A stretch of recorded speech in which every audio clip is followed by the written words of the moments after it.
আমরা বিষ গ্রহণ করব না, আমরা বিষ গ্রহণ করব না, আমরা বিষ গ্রহণ করব না।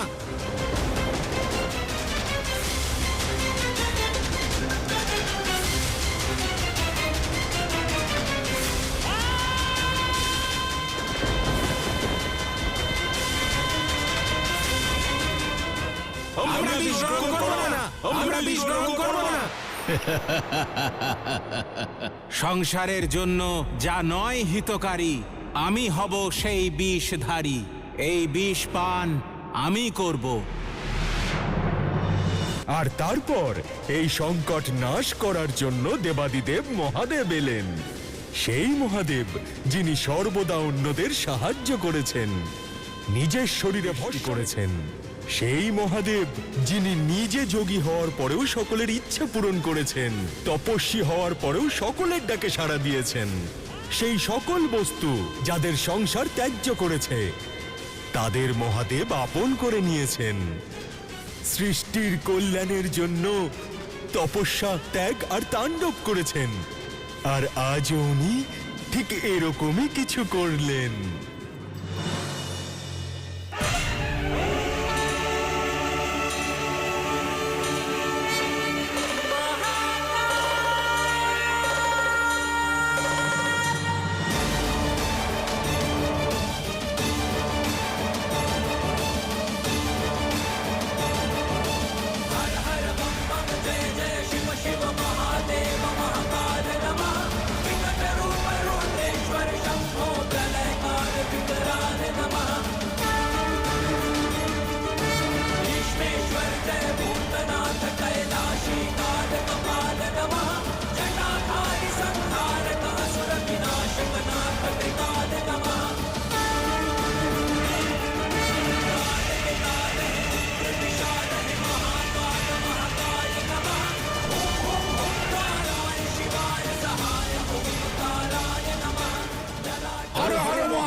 মহালসা,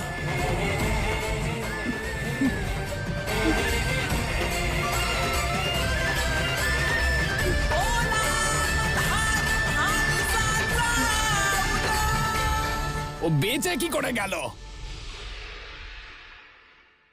এসে তো পড়েছে, কিন্তু ও জীবিত ফিরবে না।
মহালসা, চিন্তা করো না তুমি, আমি এসে গেছি, তোমার কোনো ক্ষতি হবে না আর।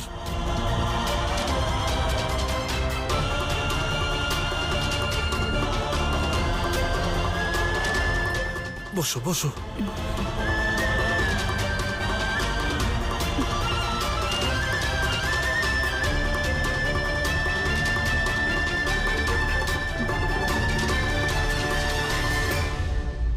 একটু কষ্ট হবে, হ্যাঁ? मल्हार के रूप में है शिवम, है भाल सा बनी स्वयं पार्वती। स्वपरिचय से दोनों ही है अनभिख्या, इस घड़ी में लिखने अपने प्रेम का नया अध्याय। भिन्न हो के भी दोनों ही अभिन्न है, ऐसा प्रेम और सृष्टि में कहा। शक्ति स्वयं पूर्ण है, ऐसा प्रेम दूर है जो टूट है। ये एक दूजे से है, ये एक दूजे में कुछ ना एक दूजे के है बिना।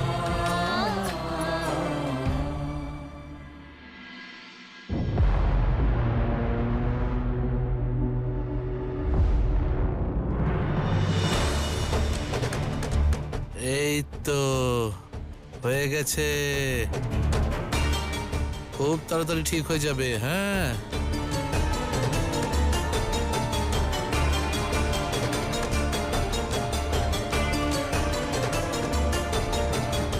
আমাদের প্রহার থেকে বেঁচেছো, কিন্তু এর প্রহার থেকে বাঁচবে না।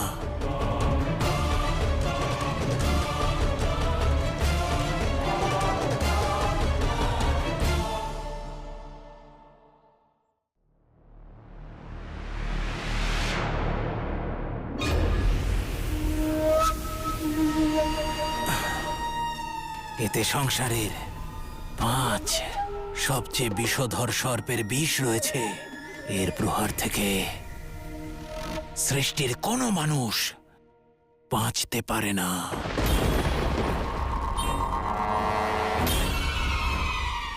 যার কোনো হাল নেই, এ হলো সেই হলাহল, সেই হলাহল, সেই হলাহল।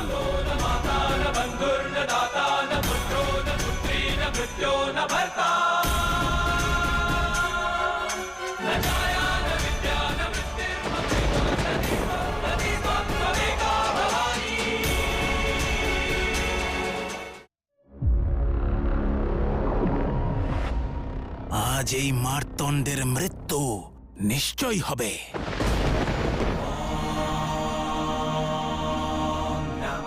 এই সংসারকে রক্ষা করার জন্য যদি এই বিষ পান করে আমাকে এই সংসারের কণায় কণায় বিভক্ত হতে হয়, তাতেও আমি সহর্ষে প্রস্তুত।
মার্তণ্ড, মার্তণ্ড, তুমি ঠিক আছো তো?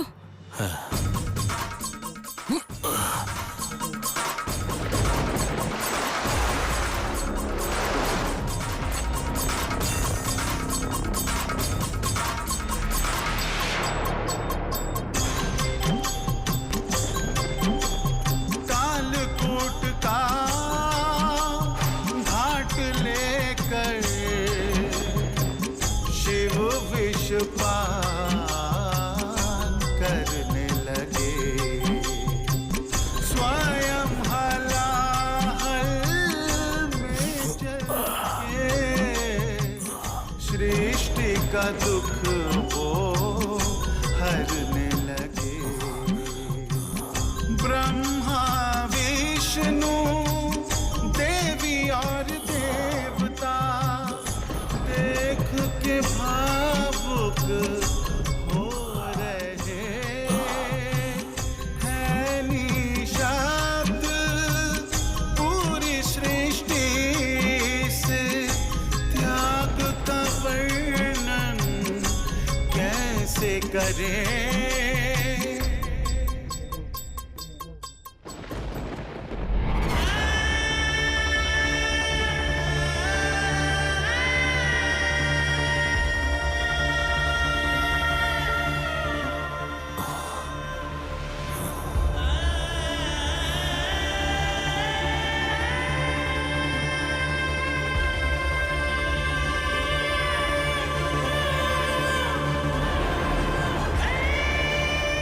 মহাশা, গৃহে যাও, তাড়াতাড়ি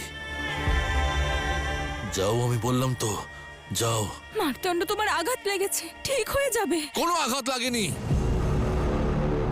এই ছুরিতে বিষ রয়েছে, এই ছুরিতে বিষ রয়েছে, এই ছুরিতে বিষ রয়েছে।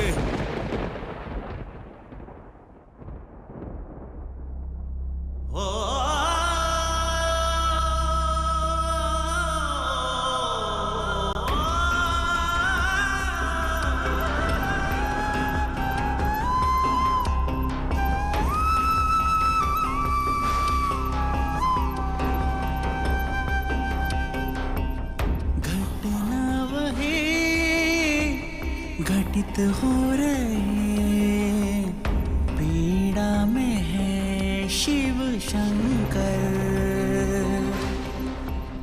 घटना वही घटित हो रहे, पीड़ा में है शिव शंकर। विष के प्रभाव से व्याकुल शिव है, कष्ट में है शिव भयंकर। विष के प्रभाव से व्याकुल शिव है, कष्ट में है शिव भयंकर। नियति स्वयं को दोहरा रही है, सारी सृष्टि को दहला रही है।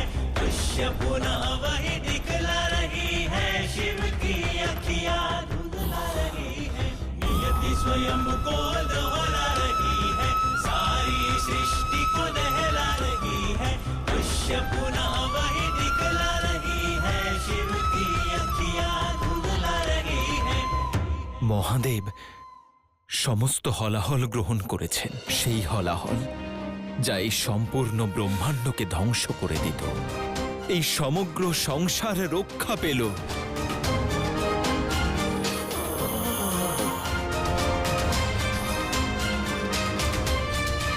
কিন্তু এবারে হলাহল থেকে ওনাকে কে রক্ষা করবেন?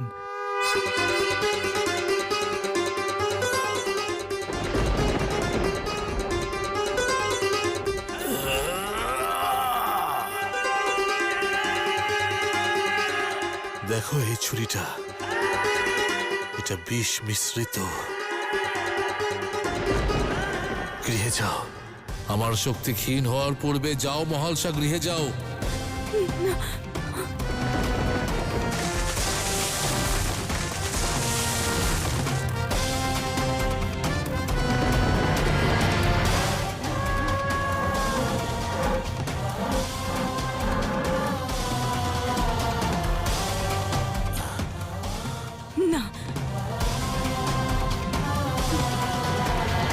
আমার কথা বোঝার চেষ্টা করো মহালসা।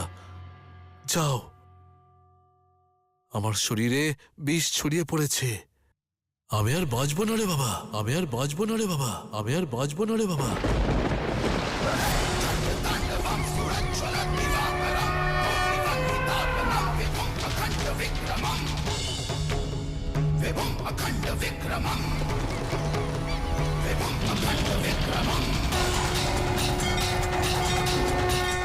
ওই দুষ্টরা আসবে। যাও, আমি প্রাণ ত্যাগ করার আগে নিজেকে বাঁচাও তুমি। যাও।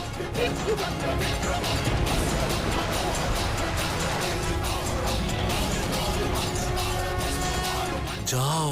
বুঝতে পারছো না তুমি? যাবো না, যাবো না তোমাকে ছেড়ে মার্তণ্ড। তোমার কিচ্ছু হবে না, কিচ্ছু হবে না তোমার। पड़ने लगे हैं अंग हैं नीले, डगमगा रहे हैं नीलकंठ बोले, तड़प रहे शिव विष की जलन में, असहनीय पीड़ा आदि शक्ति के मन में। कौन संभाले सृष्टि जब सृष्टा ही हो कष्टों में, साथ दे रही माँ जगदम्बा महादेव का इन कष्टों में।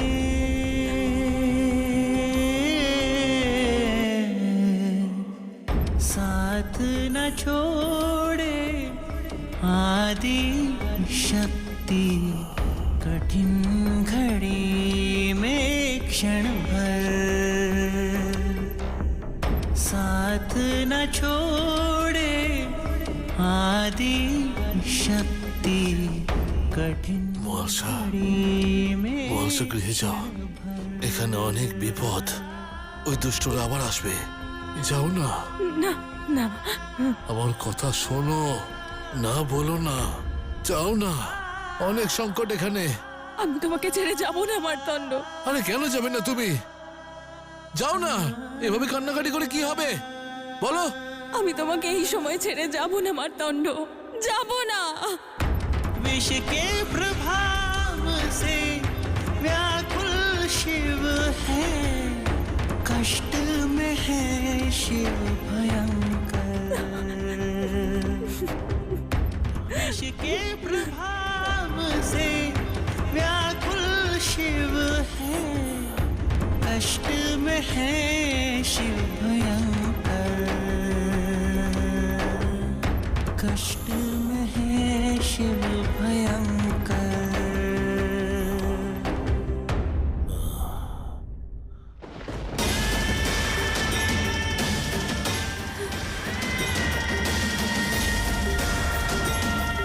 মার্তণ্ড, তুমি যাও মহালসা, ওই দুষ্টরা আশেপাশে রয়েছে। যে আমি আমার প্রাণ ত্যাগ করব, ওরা চলে আসবে। তুমি যাও না মহালসা, তুমি যাও। আমি শেষ নিঃশ্বাস ত্যাগ করলে ওরা আবার চলে আসবে। তুমি যাও মহালসা। এবার আমার কথা শোনো, কোথাও যাব না আমি, কোথাও যাব না। তোমাকে এইখানে একা ছেড়ে দিয়ে যাব না আমি মার্তণ্ড।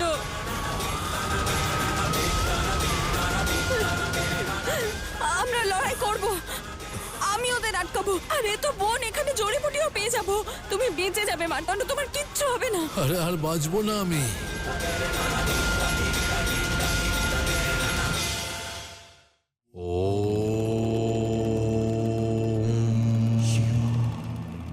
একটি বীজ যখন মাটিতে রোপণ করা হয় তখন সে তৎক্ষণাৎ বৃক্ষে পরিণত হয় না, আস্তে আস্তে তাতে অঙ্কুরোদ্গম হয়, তারপর সে মাটি চিরে বাইরে বেরিয়ে আসে। ঠিক এই রকমই হয় আপনার ভবিষ্যৎ। যদি একটি বীজ এমনি পড়ে থাকে, কেবল বৃক্ষ হয়ে ওঠার কল্পনা করতে থাকে, তাহলে কিছুই সম্ভব নয়। তাকে নিজেকে ভাঙতে হবে, মাটির চাপ আর তার তাপের সঙ্গে লড়াই করে বাইরে বেরোতে হবে। যে ব্যক্তি বর্তমানের প্রতি সমর্পিত, তাকে ভবিষ্যৎ নিজে থেকেই স্বাগত জানায়। যা লেখা সম্ভব নয়, কঠোর পরিশ্রম দ্বারা নির্মাণ করতে হয়।